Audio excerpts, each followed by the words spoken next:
কারাগারের যে জানালাগুলো রয়েছে সেগুলো কিন্তু ভেঙে দিয়েছেন এবং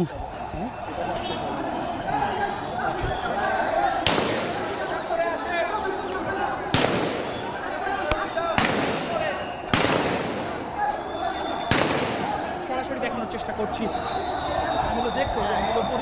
দর্শক দেখতে পাচ্ছেন যে বর্তমানে আমি গোপালগঞ্জ জেলা কারাগারের সামনে রয়েছি।